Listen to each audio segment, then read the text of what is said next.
درود به شما همراهان عزیز. شباهت یک خواننده افغان با نخست وزیر کانادا او را به شهرتی بین‌المللی رساند.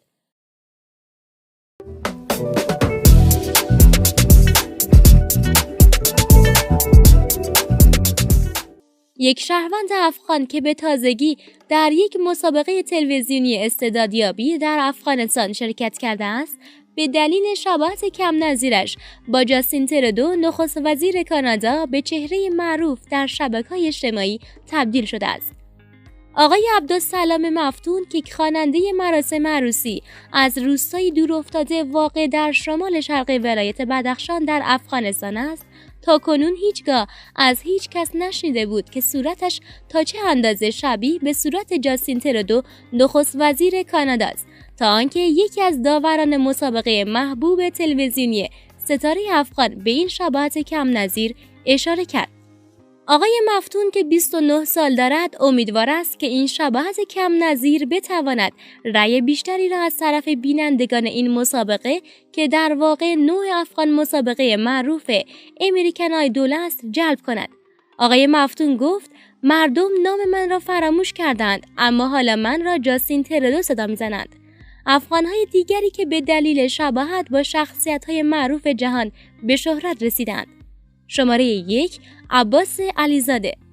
عباس علیزاده شباهت زیادی با بروسلی، هنرپیشه معروف سینما دارد که به بروسلی افغانستان معروف است. به دلیل شباهتش با بروسلی به شهرت زیادی دست یافت. وی اکنون در فیلم‌های رزمی هالیوود نقش بازی می‌کند. چندی قبل در مصاحبه‌ای گفته بود زمانی که در سن 19 سالگی عکسش را در شبکه اجتماعی فیسبوک گذاشت، با نظریات زیاد مردم روبرو شد که او را بروسلی خطاب کردند. تا کنون مستندهای زیادی در مورد عباس علیزاده یا بروسلی افغانستان ساخته شده است. شماره 2. نجیم خان. نجیم خان در سال 1992 در کابل پایتخت افغانستان به دنیا آمده است. به دلیل شباهت زیادی که با هنرپیشه معروف هند سلمان خان دارد توانسته به شهرت زیادی دست یابد. در سال 2015 نقش نوجوانی سلمان خان را در فیلم باجرانگی بایجان بازی کرد و اکنون هم در فیلم‌های سینمای هند نقش بازی می‌کند. از دیدار و کار کردنش با سلمان خان گفت که شاهرخ خان همواره او را مورد تشویق قرار می‌دهد. شماره 3. آریان خان. آریان خان آوازخوان و هنرپیشه سینمای افغانستان است. علاوه بر آهنگ‌ها و فیلم‌هایش به دلیل شباهتش با شاهرخ خان، هنرپیشه سینمای هند نیز در افغانستان شهرت دارد.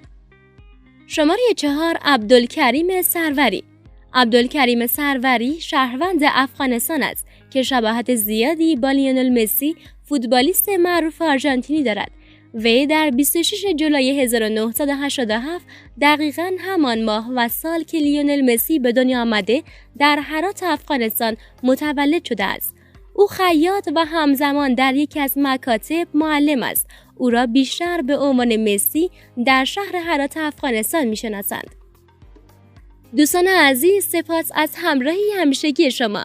لطفاً نظراتتون رو با ما در میان بذارید و سابسکرایب کردن کانال ما رو فراموش نکنید.